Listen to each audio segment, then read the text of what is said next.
paciência, perseverança, persistência, abandonou. Agora, perguntando a você, pastor Leandro, esse desinteresse de alguns que estão dentro das igrejas de não querer assumir o cargo de pastor ou o dom de pastor, né? Porque pastor não é título, gente.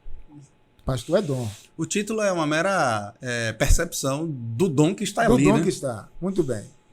Dentro da sua visão, o que é que tem acontecido que alguns não querem muitas vezes ser pastor? Eu, pastor, Deus que me livre. Alguns dizem com muito pesar. Alguns, muito poucos, dizem: se Deus me chamar, eu vou dizer, eis-me aqui. Mas o que é que você vê dentro dessa questão de alguns não querem ser pastores? Pastor, tem uma expressão no Novo Testamento que toda vez que eu leio essa expressão... Pelo menos ser pastor para a sua própria família. Pelo menos, né? Pelo menos. Aliás, é bom até começar por isso. Por quê?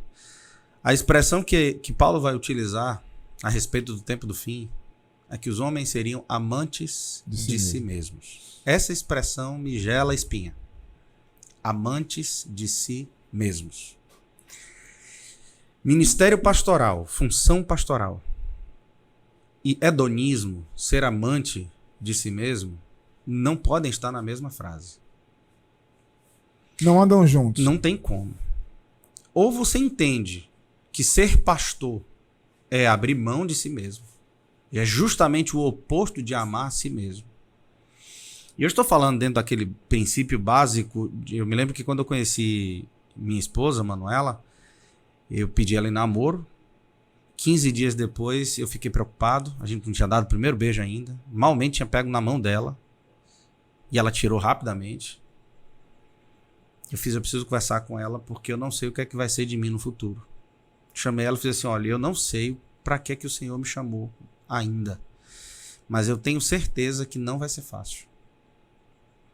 E vai ser aos moldes antigos, minha filha. Então, se você não está preparado para isso, a gente encerra aqui agora. E ela, chorando, me respondeu que o fato de estarmos ali conversando, de eu ter pedido ela em namoro, foi uma direção do Senhor, então ela tinha assinado isso. Nunca me lançou isso em rosto, 22 anos depois. Nunca me lançou isso em rosto. Nunca deu para trás um só dia. Porque eu sabia que você desligar o telefone, você não ter carteira assinada, você não ter carro próprio, não ter casa própria, porque tudo é dos irmãos e da igreja. Aquele encargo que queima no coração de você não conseguir ver um irmão perdido, ou isso vai na contramão de amar a si mesmo, ou então não é ministério pastoral. Mais uma vez, se dentro de casa, as famílias, os pais e a mãe, o pai e a mãe, não treinam os filhos a abrir mão de si mesmos, fundamentos destruídos. O que poderá fazer o justo no futuro? Pare para pensar, pastor. Se os nossos filhos, imagina, os critérios bíblicos para um ministério pastoral, para o presbítero de uma localidade, o pastor de uma igreja, os critérios bíblicos, eles não são simples. São difíceis. Marido de uma só mulher, que esteja bem casado, cuide bem dos seus filhos. Que lista! Que lista! Se os nossos filhos se perdem na adolescência e na juventude e desfrutam de vida de prazeres, de perversões. Perversão nada mais é do que o estágio mais avançado de ser amante de si. E no final das contas... É dom, tá aí dominando. Exatamente. E no final das contas, você ama tanto a si mesmo que o resultado final é você querer tirar sua própria vida, porque é a consequência imediata. Se os nossos filhos não são treinados em casa a abrir mão de si, eles estão fadados a lá na frente termos, a igreja ter, menos pessoas aptas para o ministério pastoral.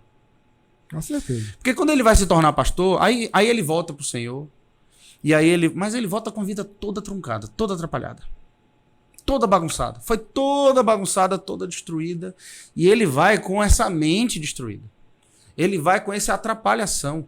Em 2018 eu fui chamado por uma congregação em Brasília, para pleitear a vaga de uma congregação batista em Brasília, e Eu perguntei, meu irmão, como foi que vocês me acharam aqui no interior do estado da Bahia? Eu tava morando em Valença. Falei, meu irmão, já passamos por, se não me engano, foram 5 pastores. Entrevistamos 5 pastores, mas todos eles estavam no 2º ou 3º casamento. Tá difícil encontrar, irmão. Alguém que tá num casamento só. Fiz, tá assim, irmão. O nosso pastor fundador aqui, ele tá casado, no contexto, há mais de 60 anos com a esposa dele.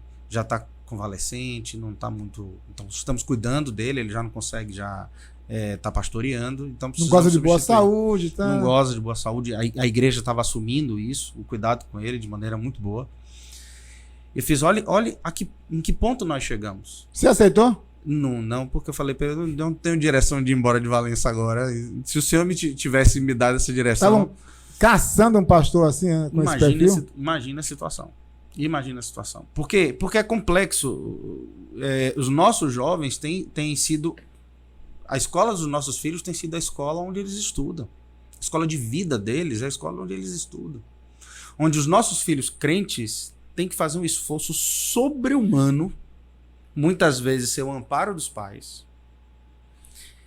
para não fazer parte daqueles grupos ali da escola.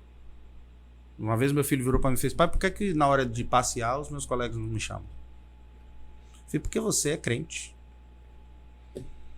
Você vai ser o menino, vai ser chamado para aconselhar, para conversar, para ouvir, para colocar seus colegas no ombro. E isso você vai ser chamado. Mas na hora do reggae, não, aí não vai. Ele não entra, não. Por quê? Porque você é chato. Na hora do namorinho, ele é antagônico. Você não vai. Tendo esse amparo, se os pais dão esse amparo, minha mãe era o zero e vezeiro falar isso. Minha mãe, por que o pessoal lá do prédio faz isso comigo? Porque você é crente e não chore não, viu? Alegrai-vos e exultei, é grande isso, o vosso galardão. A gente tomava aquele choque, a gente pensou que ia receber um consolo, botar no colo e dizer, ô meu filho, não fique aqui nada. Fique alegre. Fique alegre. O fato é, como se nós não somos treinados na nossa infância e adolescência e juventude, já para começar a ser posto em prática, o abrir mão de si e negar a si mesmo, como é que eu vou querer o ministério pastoral? Aí a gente vai ter pastores que têm ministérios muito mais identificados com eles mesmos do que com a própria congregação. E esse fenômeno só tende a crescer. Só tende a crescer. E aquelas histórias dos pastores que deram a vida, a casa estava aberta, isso vai se tornar cada vez mais escasso. Amantes de si mesmos. Mais uma vez, casa, família. Casa, família. Se nós não treinarmos dentro de casa, pastor, é tão básico. Se nós não treinamos os nossos filhos a cuidar da casa, a arrumar a casa, a cuidar das coisas dos próprios irmãos. Ah, mas agora é minha vez de fazer isso. Agora você vai cuidar do seu irmão mais novo. Poxa, meu pai está sendo injusto. Mal sabe ele que isso é a faculdade dele para a vida lá na frente. Porque quando ele for pai... Eu me lembro de uma vez eu fui no trabalho de meu pai. E aí meu pai virou para mim e fez, meu filho, eu só troco de camisa quando perde a cor debaixo do sovaco. Esse é o sinal. Perdeu a tinta da camisa debaixo do sovaco, é o momento de trocar a camisa. E meu pai trabalhava numa empresa enorme, no polo petroquímico. A gente vai aprendendo coisas de que ele estava muito mais preocupado em prover as coisas para os filhos e para a esposa do que para si. Opa, tem uma lição para tomar daí. Pô, mas eu quero cuidar da minha própria vida. Não dá. Casou? Esqueça. Você não é mais solteiro, não é mais jovenzinho. E minha vida pessoal. Vida pessoal no casamento. Vida pessoal no casamento é com sua esposa, filho.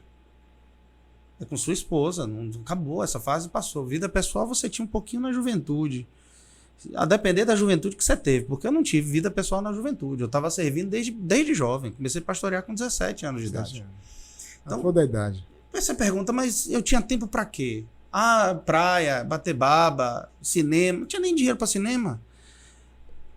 Você vai percebendo que o Senhor vai dando encargo. Esses encargos vão ser maiores ou menores à medida em que o velho homem, Adão, dentro da gente, recebe quebrantamento. E o melhor quebrantamento que a gente tem é dentro da família. Se há um lugar bom para ser quebrado, é dentro de casa. É um ambiente familiar. Prefiro muito mais abrir mão das minhas vontades por causa de minha esposa. Prefiro, por causa de meus filhos, muito mais do que eu ter que fazer isso do lado de fora. Que a gente sabe que vai ter que ter. Né? A gente engole tanta coisa no Com ambiente de certeza. trabalho, Isso. em tudo quanto é canto. Mas o fato é, família bem estruturada e trabalhada, ou sendo trabalhada nesses aspectos, hoje, com pais e mães escravos dos filhos, onde o pai e a mãe perderam a autoridade, onde os filhos fazem o que querem, essa geração vai servir como, pastor? Os pais estão empurrando os filhos à ira de Deus, a um quebrantamento ainda muito mais forte, para que o Senhor alcance neles alguma coisa que vale a pena alcançar. Nós fazemos isso dentro de casa.